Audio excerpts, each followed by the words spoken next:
ओम श्री परमात्मने नमः। ओम श्री गुरुभ्यो नमः। ओम श्री विष्णु नमः। ओम सहनावतु सहनौ भुनक्तु सह वीर्यं करवावहै तेजस्विनावधीतमस्तु मा विद्विषावहै।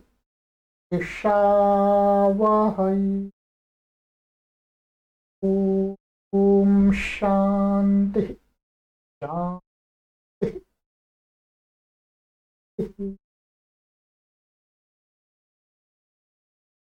सर्वेभ्यो नमः। देववाणी संस्कृतं यूट्यूब चलदृश्यं प्रति भवतां भवतीनां च हार्दं स्वागतम्। मित्रों, अष्टाध्यायी भाष्य प्रथमावृत्ति द्वितीयः अध्यायः तृतीयः पादः संपूर्ण विभक्ति प्रकरणं लाइव कक्षा संख्या 9 को आज हम पढ़ेंगे। 8 कक्षाओं को मैंने आपको पढ़ा दिया है। आज हम 9वीं कक्षा। प्ले लिस्ट में कॉलम बना हुआ है, वहां पर आप सभी कक्षाओं को क्रमानुसार पढ़िएगा जब भी आपको समय मिलता है। ये निःशुल्क अभियान है। इस अभियान से हमें 1 करोड़ संस्कृत व्याकरण के विद्वान एवं विदुषियों को तैयार करना है। अधिक जानकारी के लिए आप देववाणी संस्कृतम टीम से इस व्हाट्सएप नंबर पर संपर्क कर लीजिएगा। आपको जो भी जानकारी चाहिए वो आपको निःशुल्क उपलब्ध करा दी जाए। तो मित्रों, गत कक्षा में मैंने आपको यहां तक 28वां सूत्र पढ़ाया था, अपादाने पंचमी। ये मैंने आपको पढ़ा दिया था, ठीक है। अपादाने पंचमी ये हमारा कंप्लीट हो गया। अब यहां से आगे हम 29वां सूत्र आज की कक्षा में पढ़ना आरंभ करते हैं। इस पर वार्तिक भी थे, मैंने वार्तिक भी आपको समझा दिए थे, ठीक है। अब है आपका आगे सूत्र है अन्यारादितरर्ते दिक् शब्दांचूतर पदा जाहि युक्ते 2-3-29। अन्यारादितरर्ते दिक्शब्दांचूतर पदा जाहि युक्ते सप्तमी विभक्ति ही एक वचनांतम। समास है इसमें, एक ही पद है। अन्यश्च आराच्च इतरश्च ऋते च शब्दश्च अंचुत्तर पदश्च आच्च आहिश्च इति अन्यारादितरर्ते दिक्शब्दांचुत्तर पदाजाहयः तैरयुक्तम् अन्यारादितरर्ते दिक्शब्दांचूतर पदाजाहि युक्तम तस्मिन् युक्ते। 2 समास हो गए। पहला समास क्या? द्वंद्व गर्भः तृतीया तत्पुरुषः। पहला समास क्या हो गया? ये द्वंद्व हो गया इन शब्दों का, फिर इसका युक्तम के साथ में तृतीया तत्पुरुष समास। सरल है। अनुवृत्ति इसमें आ रही है ऊपर से पंचमी की अनुवृत्ति आ रही है, ठीक है। अर्थ अन्य आरात इतर ऋते दिक् शब्द अंचूतर पद प्राच आहि इत्येतैर योगे पंचमी विभक्तिर भवति। सरल अर्थ है। एक अन्य शब्द हो गया, आरात इतर ऋते दिक् शब्द है। अंचुत्तर पद है, माने अंचु जिसके उत्तर पद में है उससे अंचु धातु से बना हुआ शब्द। आच और आही इन के योग में, योग माने इनके साथ संबंध है जिन शब्दों का उन शब्दों में पंचमी विभक्तिर भवती, पंचमी विभक्ति होती है। सरल है, इनको हम समझ लेंगे ये क्या चीज है। ठीक है, यहां उदाहरणों में पहले समझ लेते हैं, फिर उसके बाद में और पूरा समझा दूंगा। गुरुजी उदाहरण में देते हैं कि अन्यो देवदत्तात्, तो अन्य शब्द का यहाँ देवदत्त से अन्य ये अर्थ है। तो अन्य किससे अन्य? देवदत्त, देवदत्त के साथ संबंध है। देवदत्त में क्या हो गई? पंचमी, अन्यो देवदत्तात्। अब यहां पर देखना है विशेष के अन्य इत्यै अर्थग्रहणम तेन पर्याय प्रयोगे पिभवती। अन्य शब्द जो यहाँ सूत्र में पड़ा हुआ है वो अर्थ प्रधान पड़ा हुआ है। अन्य माने अन्य अर्थ, तो अन्य अर्थ को कहने वाले जो भी शब्द हैं अर्थात अन्य के पर्यायवाची हैं, तो उन पर्यायवाची शब्दों के योग में भी पंचमी करनी चाहिए। तो कहते हैं भिन्नो देवदत्तात् अर्थांतरम देवदत्तात्। ठीक है, भिन्नो, भिन्न शब्द भी उसी का अन्य का बोधक है, देवदत्त से भिन्न। ठीक है, और अर्थांतरम देवदत्तात्, देवदत्त से भिन्न वही अर्थ आ रहा है। तो यहां पर अन्य, अन्य के पर्यायवाची जो भी हैं उन सबका ग्रहण हो जाएगा, उनके योग में पंचमी होती है, समझ लीजिए। ठीक है, आरात यज्ञदत्तात्, ये अव्यय ध्यान देंगे क्या है?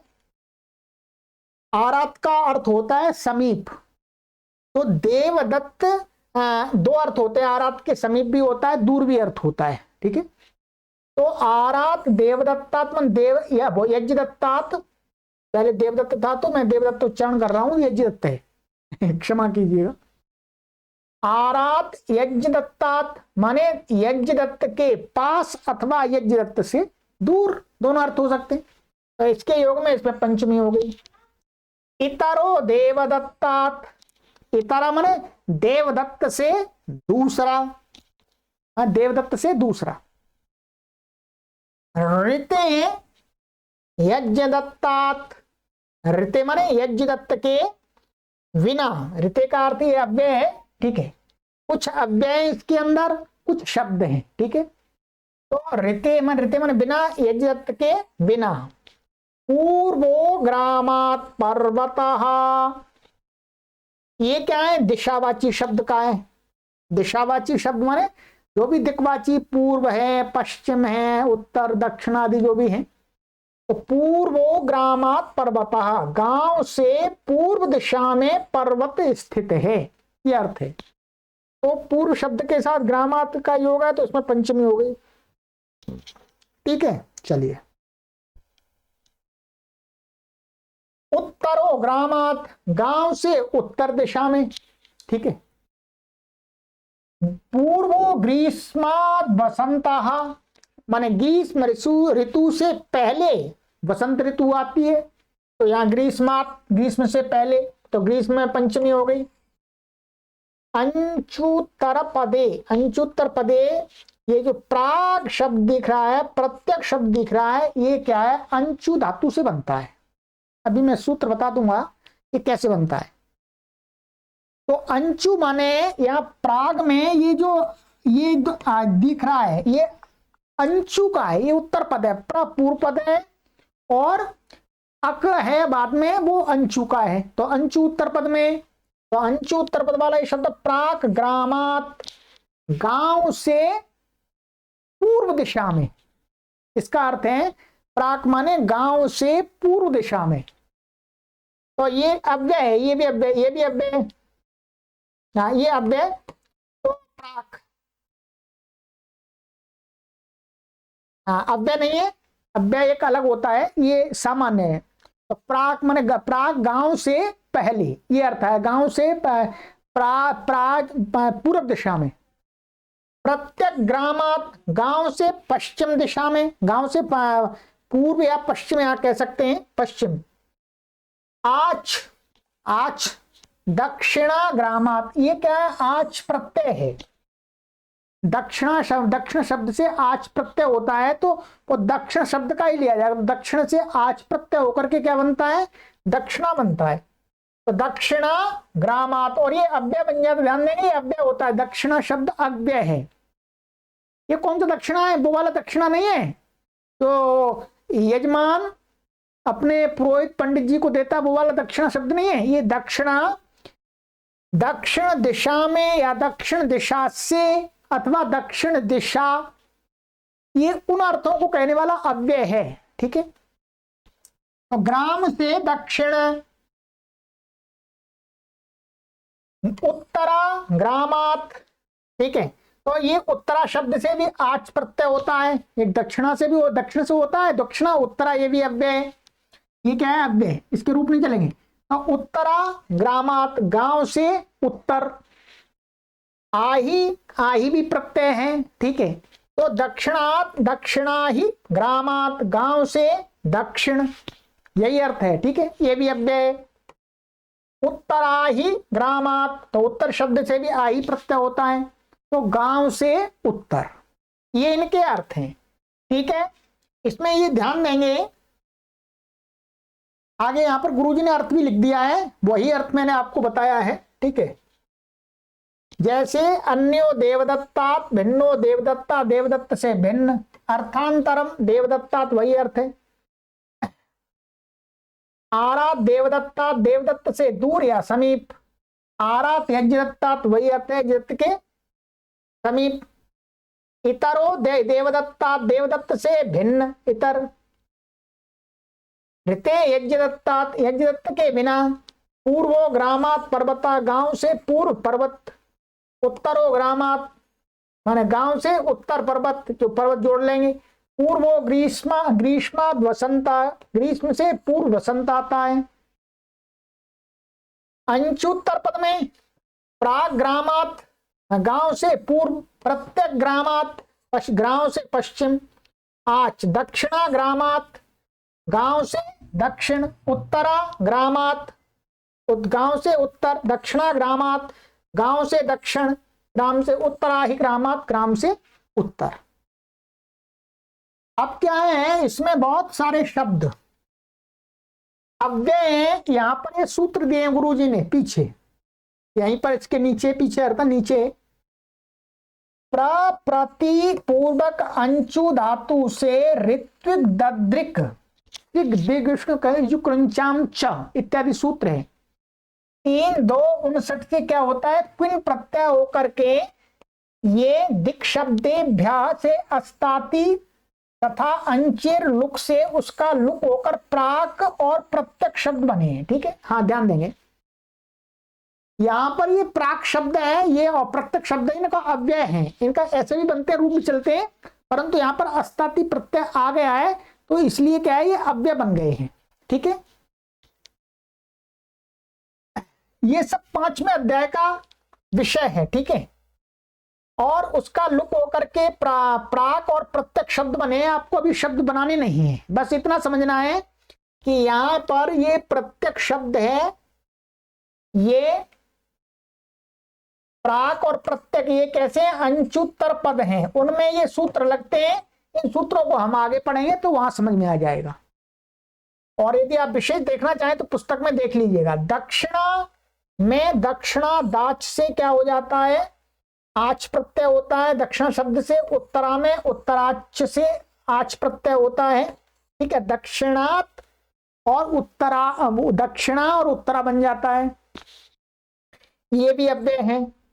आही च दूरे, और आही, दूर को, दूर अर्थ को कहने के लिए आही प्रत्यय होता है, तो दक्षिणा ही आदि में आही प्रत्यय हुआ। दक्षिणा ही और उत्तरा ही, 2 शब्दों से होता है आही प्रत्यय।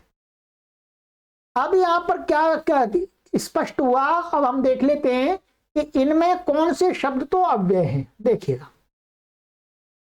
ये शब्द आपका, ये तो अव्यय नहीं है। आरात अव्यय है, इतर अव्यय नहीं है। ऋते ये क्या है, ये अव्यय है। दिक् शब्द ये अव्यय नहीं है। अंचुत्तर पद, अंचुत्तर पद का यहां पर जो भी शब्द बना हुआ है वो अव्यय वाले हैं, उनके रूप में। आज ये भी अव्यय है। आही माने आज प्रत्यांत, आही प्रत्यांत ये अव्यय है। तो कुछ शब्द इसमें अव्यय हैं और कुछ शब्द क्या है, अव्यय नहीं है। अब आपको हमें यह ध्यान रखना है कि यदि इस शर्त वाले जो शब्द हैं, इस विशिष्टता वाले जो शब्द हैं, तो उसमें हमको क्या करना है, उनमें हमको उनका योग होने पर पंचमी करनी है। ये सारे अधिकतर शब्द जो अव्यय हैं उनकी सिद्धि 5वें अध्याय में होती है। ठीक है, देखिएगा यहां पर मैं आपको दिखाता हूं, ये सारे सूत्र हैं यहां पर।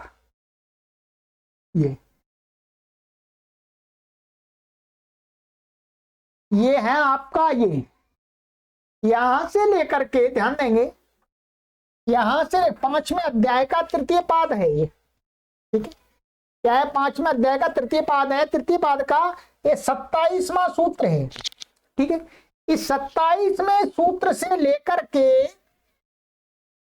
यहां तक ये आपका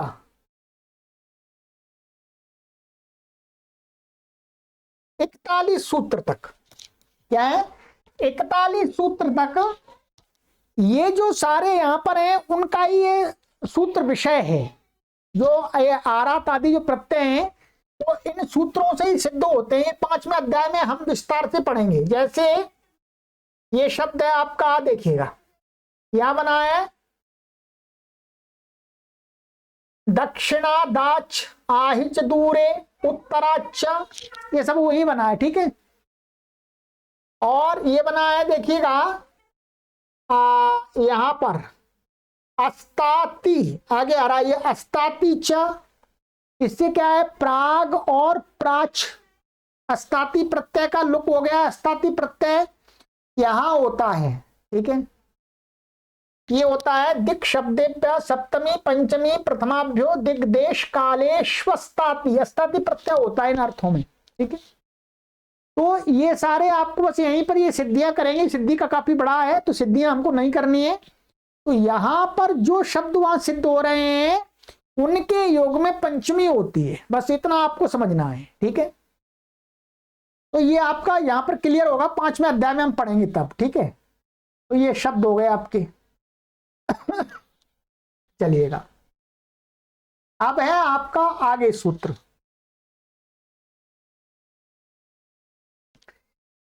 षष्ठ्यतसर्थ प्रत्ययेन, षष्ठी प्रथमा व्यक्ति एक वचनांतम, अतसर्थ प्रत्ययेन तृतीया व्यक्ति एक वचनांतम।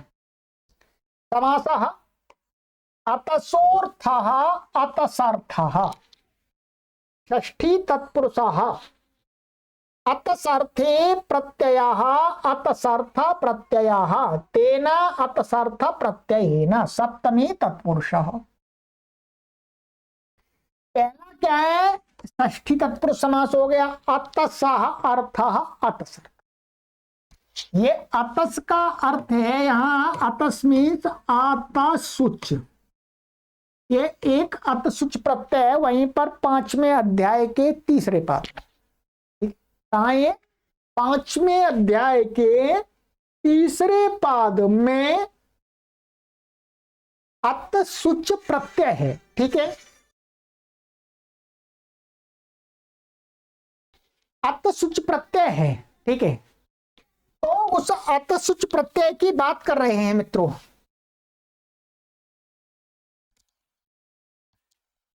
तो मित्रों यहां पर ये अतसुच,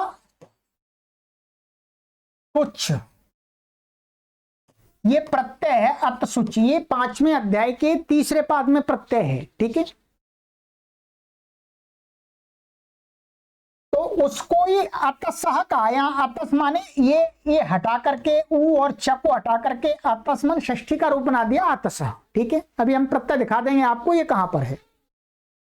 तो अतस प्रत्यय का जो अर्थ माने अतसुच प्रत्यय है वो जिस अर्थ में होता है वो किस अर्थ में होता है अभी सूत्र में देखेंगे। तो उसका जो अर्थ, ठीक है, और उसके अर्थ में जो दूसरे प्रत्यय भी हैं, माने जिस अर्थ में अतसुच प्रत्यय किया जाता है उसी अर्थ में अतसुच से अन्य प्रत्यय भी वहां 5-3 में बताए गए हैं। तो वो अतस अर्थ माने अतसर्थ प्रत्यय हो गया, माने जो दूसरा प्रत्यय, ठीक है। और तेन अतसर्थ प्रत्ययन, ठीक है। अब हम आगे समझते हैं। यहां पर आप देखेंगे, ये देखिएगा,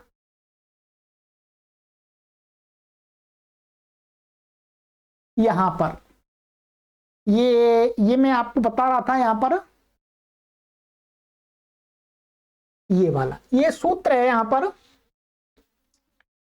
अतसुच माने दक्षिणोत्तराभ्याम मतसुच। तो ये क्या है, मतसुच माने दक्षिणोत्तराभ्याम और अतसुच प्रत्यय है, ठीक है। ये अतसुच प्रत्यय है, ये किस अर्थ में होता है, ये होता है सप्तमी, पंचमी और प्रथमा अर्थ में। ध्यान देंगे, क्या सप्तमी और पंचमी और प्रथमा इन अर्थों को बताने के लिए होता है, ठीक है। जितना आपको समझ में आया उतना समझिएगा। अब यहां पर अतसुच प्रत्यय इन अर्थों में कहा गया है, ठीक है। तो कहते हैं कि दिग्देश कालेशु, मुख्य रूप से ये माने सप्तमी और पंचमी और प्रथमांत से क्या है, दिक माने दिशा, ये दिक हो गया, देश हो गया, काल, इनको कहने के अर्थ में अतसुच प्रत्यय होता है, ठीक है। अब अतसुच प्रत्यय और ये आगे भी प्रत्यय हैं, बहुत सारे प्रत्यय हैं यहां पर, ठीक है। जैसे आति प्रत्यय है और ये आच प्रत्यय है, ठीक है। ये सारे प्रत्यय हैं, तो यहां पर ये सब इसी अर्थ में होते हैं। तो ये सारे जो प्रत्यय हैं यहां पर ये अतसुच जिस अर्थ में होता है उसी अर्थ में ये प्रत्यय होते हैं। तो अतसुच माने इस प्रकरण में यहां पर जो भी प्रत्यय है उसको अतसर्थ प्रत्यय कहा जा रहा है, ठीक है। अब चलते वहीं पर आगे, ठीक है, देखिएगा।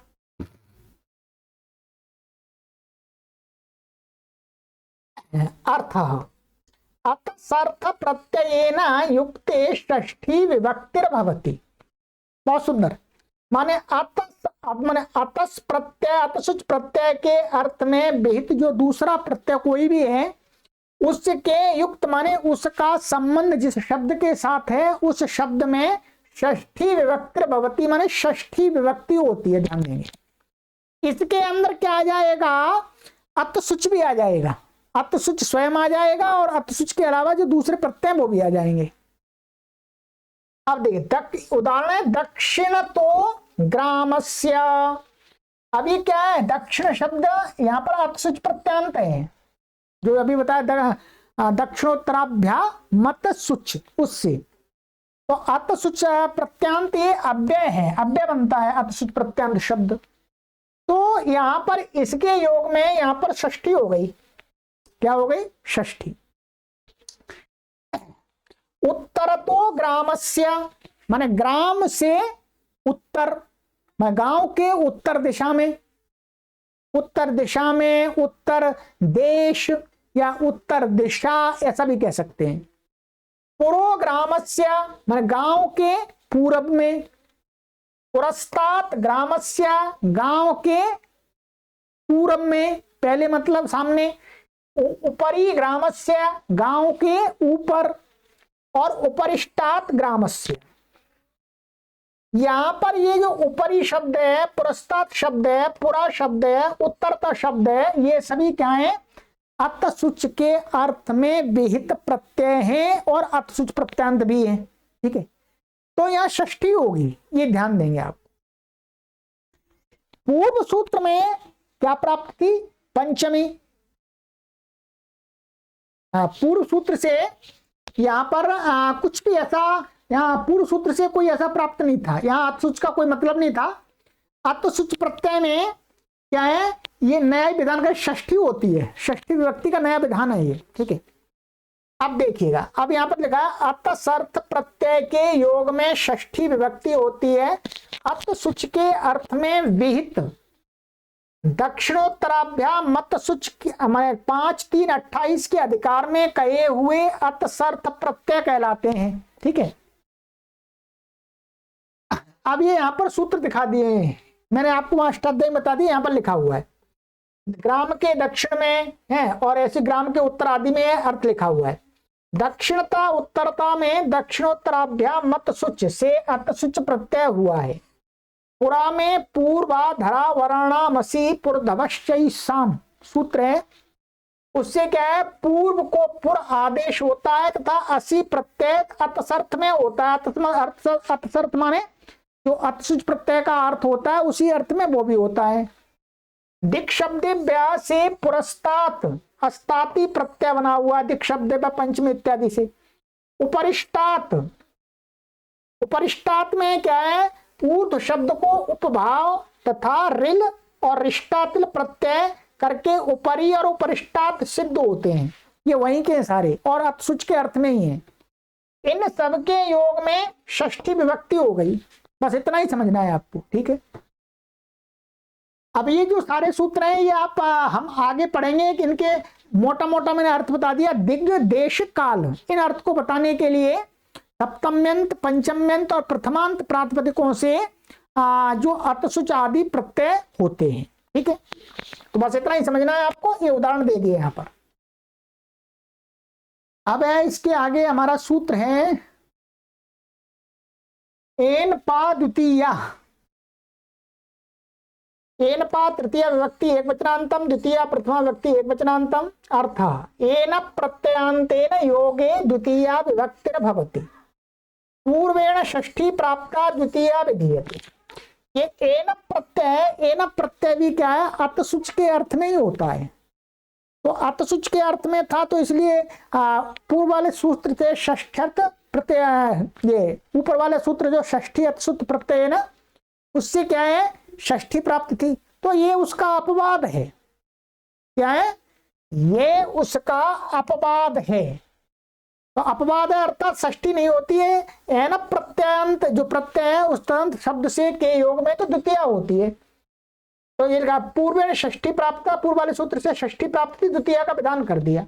तो दक्षिणेन ग्रामम उत्तरेण ग्रामम, जो एन प्रत्यय है वो एन वन्यतरस्या मधुरे इत्यादि सूत्र से दक्षिण और उत्तर शब्द से होता है, तो अव्यय होता है। तो ये दक्षिण तृतीया का रूप नहीं, ध्यान देंगे, ये अव्यय है।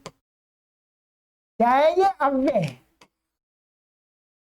ये अव्यय है और ये भी अव्यय है, ये तृतीया का रूप मत समझना इसको। ठीक है, एन प्रत्यय शब्द है। तो इसका अर्थ वही है कि गांव के दक्षिण में अथवा गांव के उत्तर में। ठीक है, तो यही अर्थ है। ठीक है, ये हो गया एन प्रत्यय का विधान है। एन के अतसर्थ प्रत्यय होने से पूर्व सूत्र से षष्ठी प्राप्त थी, द्वितीय का विधान कर दिया। ठीक है, गांव से दक्षिण आदि अर्थ है। चलिएगा अब आगे चलते हैं।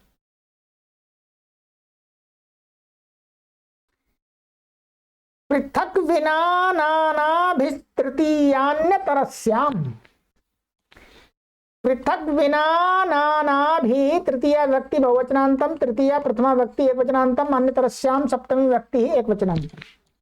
समासः पृथक च विना च नाना च पृथक विना नाना।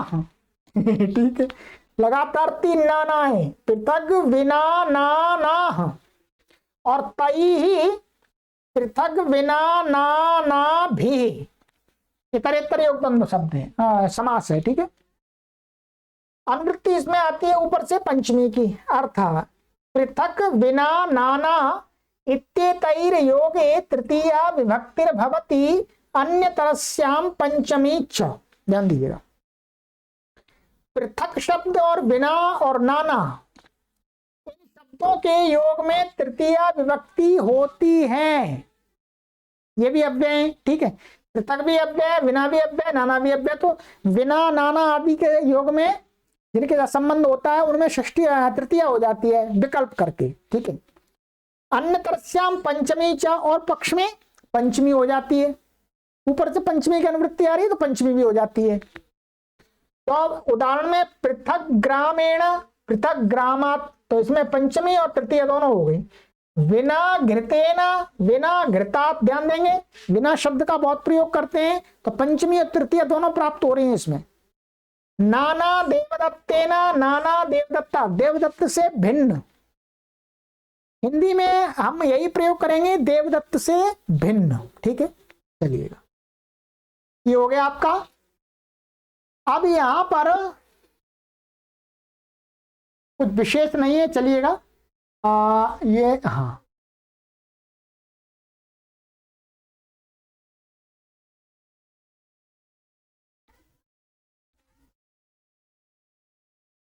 आगे आइएगा, चले।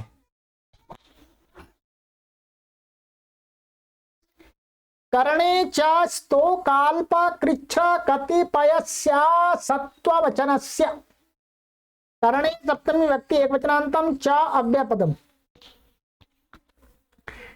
तो काल्प कृच्छ कतिपयस्य षष्ठी व्यक्ति एकवचनांतम असत्ववचनस्य षष्ठी व्यक्ति एकवचनांतम।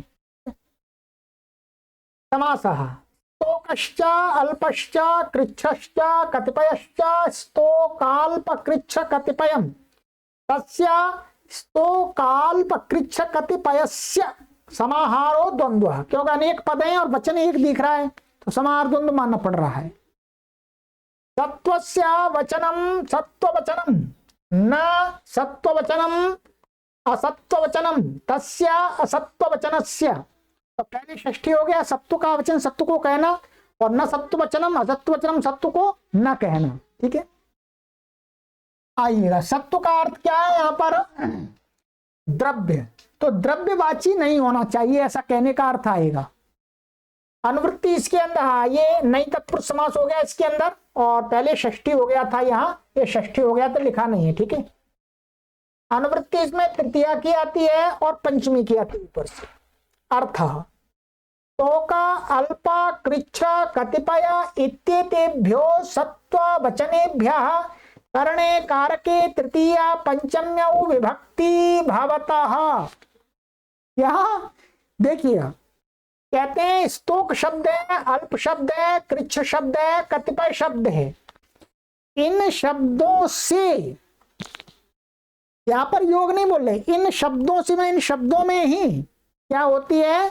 असत्व वचनेभ्यः, ये शब्द कैसे होने चाहिए? द्रव्य को न कहने वाले, माने किसी द्रव्य को ना कहते हो। क्या है? किसी द्रव्य को ना कहते हो तो कहते हैं तो करणे कारके तृतीया पंचम्यौ विभक्ति भवता, और ये कर्ण कारक में विद्यमान हो, ठीक है।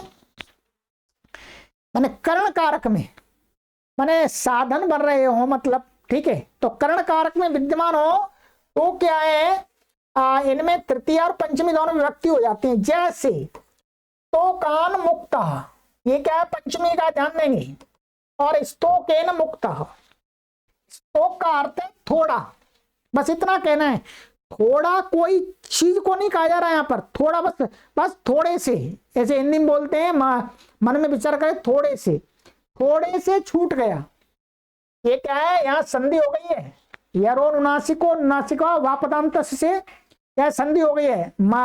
अनुस्वार जो यरो नुनासिक नुनासिको वा, क्या हो गया? द को न हो गया है, पर सवर्ण हो गया, तो स्तोक का दे पंचमी बन गया, थोड़े से छूट गया, पंचमी हो गया। स्तोकेन मुक्ता वही अर्थ है। अल्पान मुक्ता, अल्पेन मुक्ता, ये पंचमी का है, तृतीया का है, थोड़े से छूट गया। कृच्छ्रान मुक्ता माने कठिनता से छूटा, इसका अर्थ है कठिनता से, पंचमी का है। कृच्छ्रेण मुक्ता थोड़े से, कठिनता से छूटा। कतिपयान मुक्ता, कतिपयेन माने कुछ से छूट गया, कतिपय का अर्थ होता कुछ से, तो कुछ से छूट गया। अब ये देखिएगा, सरल है, वो कठिन नहीं है। यहां पर आपको ये समझ लेना है कि द्रव्यवाची और अद्रव्यवाची, बस इतना समझ लेंगे तो आपका काम पूरा कंप्लीट हो जाएगा, ठीक है। आइएगा, यहाँ का है स्तोक अल्प कृच्छ कतिपय इन असत्ववाची माने अद्रव्यवाची शब्दों से करण कारक में तृतीया और पंचमी विभक्ति होती है। ठीक है, अब क्या स्तोकान मुक्ता ये हो गया, स्तोकन मुक्ता ये सबका अर्थ ये कुछ से छूट गया, मैंने अर्थ बता दिया आपको। अब यहां पर नीचे कह रहे हैं गुरुजी कि कर्ण में तृतीया, जब कोई शब्द कर्ण बनता है तो उसमें क्या है, कर्ण में तृतीया कर्तृकर्णयोः तृतीया से प्राप्त ही थी। क्या है, प्राप्त ही थी तृतीया, कर्तृकर्णयोः तृतीया से कर्ण में तृतीया हो जाती।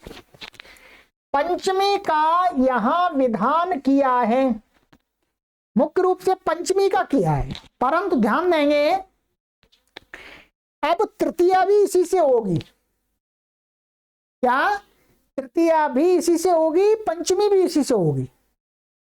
अब कर्तृकर्णयोः तृतीया से तृतीया नहीं करेंगे, ध्यान रखेंगे, इसी से दोनों विभक्तियां करेंगे। ठीक है, तो स्तोकान आदि में तको न यरोनुनासिके नुनासिको वासे हो जाता है, ये मैंने कई बार संधियों में आ गया है, हमने देख लिया है। ठीक है, तो ये हो गया। अब यहां पर द्रव्यवाची, यदि ये द्रव्यवाची हो जाए तो नहीं होगी, तो क्या होगी, तृतीया ही होगी, पंचमी नहीं होगी, ध्यान देंगे। ठीक है, अब देखिएगा यहां पर मैं आपको द्रव्यवाची के उदाहरण दिखा देता हूं, इससे स्पष्ट हो जाएगा। देखिए जैसे यहां पर उदाहरण दिया है काशिका के अंदर, असत्व वचनस्य इति किम, असत्व वचन क्यों कहा, तो कहते हैं असत्व वचन कहने का ये लाभ है, स्तोकेन विषेण हतः। यहां पर जो स्तोक शब्द है ये क्या है, थोड़े से विष को कह रहा है। विष क्या है, द्रव्य, ध्यान देंगे, वहां पर किसी द्रव्य को नहीं कह रहा, बस मामूली एक सामान्य रूप से थोड़े से छूट गया। और यहां पर क्या है, स्तोकेन के साथ में विष का प्रयोग कर दिया। विष माने, विष शब्द का अर्थ क्या होता है, द्रव्य, पदार्थ होता है द्रव्य। तो स्तोकेन यहां पर अब तृतीया ही होगी, पंचमी नहीं होगी। अब यहां पर तृतीया किससे होगी, कर्तृकर्णयोः तृतीया से, क्योंकि कर्ण है। ठीक है, तो इस प्रकार से जब ये शब्द प्रयोग होंगे, स्तोका अल्प कृच्छ्रादि, जब द्रव्य के विशेषण बनकर के प्रयोग होंगे, तब इनमें पंचमी नहीं होगी, केवल तृतीया ही होगी। जैसे अल्पेन मधुना मत्ता, थोड़ी से शराब से ही क्या है, मस्त हो गया। ठीक है, आसमान दिख गया। ठीक है, तो ये हो गया। चलिएगा, तो ये हो गया, ये मैं द्रव्य का आपको बता दिया, द्रव्य का ऐसे संबंध लगता है, यहां द्रव्यवाची होगा, तृतीया ही होगी। अब हम चलेंगे मित्रों आगे की कक्षा में पढ़ेंगे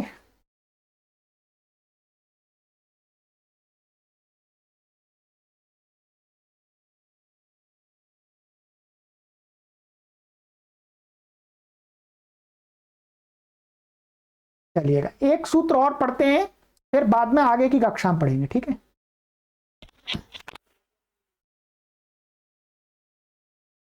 सूत्र है हमारा, दूरांतिकार्थैः षष्ठ्यन्यतरस्याम, दूरांतिकार्थैः तृतीया व्यक्ति बहुवचनांतम, षष्ठी प्रथमा व्यक्ति एक वचनांतम, अन्यतरस्याम सप्तमी व्यक्ति एक वचनांतम। समासः दूरश्च अंतिकश्च दूरांतिकौ, तौ अर्थौ येषां ते दूरांतिकार्थाः तैः दूरांतिकार्थैः द्वंद्व गर्भ बहुव्रीहि, पहले द्वंद्व समास है फिर बहुव्रीहि है। एक दूर और अंतिक, अंतिक का शब्द का अर्थ होता है समीप और दूर का अर्थ होता है दूर, तो दो शब्द हो गए। और ये दो अर्थ हैं जिन शब्दों के, इनका तात्पर्य है कि दूर और अंतिक और इनके पर्यायवाची सभी आ जाएंगे।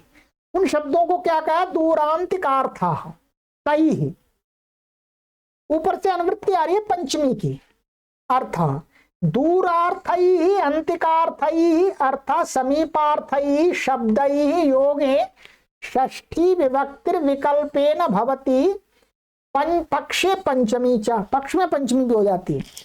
अब यहाँ योगे कह दिया, योगे का मतलब है दूरवाची और समीपवाची शब्दों का योग है, संबंध है, जिन शब्दों के साथ उन शब्दों में षष्ठी और पंचमी विभक्ति होती है। दूर और समीपवाची शब्दों में नहीं कह रहे, उनसे संबंध रखने वाला वाक्य में जो दूसरे शब्द हैं उनके में षष्ठी और पंचमी कह रहे हैं। ठीक है, ये विशेष रूप से ध्यान रखेंगे।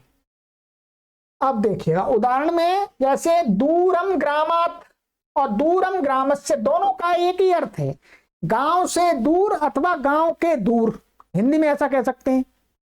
तो दूरम और ये पंचमी हो गई, ये षष्ठी हो गई। विप्रकृष्टम ग्रामात, ये विप्रकृष्ट का अर्थ भी दूर होता है, तो पंचमी हो गई विप्रकृष्टम ग्रामस्य। अंतिकम का अंतिकम ग्रामात अंतिकम ग्रामस्य। समीपम ग्रामात समीपम ग्रामस्य। अभ्यासम ग्रामात अभ्यासम ग्रामस्य। यह अभ्यास का अर्थ होता है समीप। ठीक, तो यहां पर क्या है, ये गांव शब्द में पंचमी और षष्ठी विभक्ति होती है। तो जब हम दूर और समीपवाची शब्दों के योग में षष्ठी और पंचमी होती है, ऐसा हम रचना अनुवाद कौमुदी में पढ़े हैं, तो वो इसी सूत्र से होता है। ठीक है, चलिएगा, ये हमारा यहां तक पढ़ लिया हमने 34वें सूत्र तक। अब अगली कक्षा में हम पढ़ेंगे आगे का सूत्र, दूरांतकार्थेभ्यो द्वितीयाच्च। अब ये सूत्र में थोड़ा सा अलग अर्थ बताइएगा। ठीक है, तब हम आगे की कक्षा में देखेंगे और कई वार्तिक भी हैं इस पर, उनको भी देखेंगे। तो चलिएगा मित्रों, आज की कक्षा को हम यहीं विराम देते हैं और आप परिश्रम पूर्वक पढ़ते रहिएगा, आपसे मेरा यही निवेदन है। सर्वेभ्यो नमः।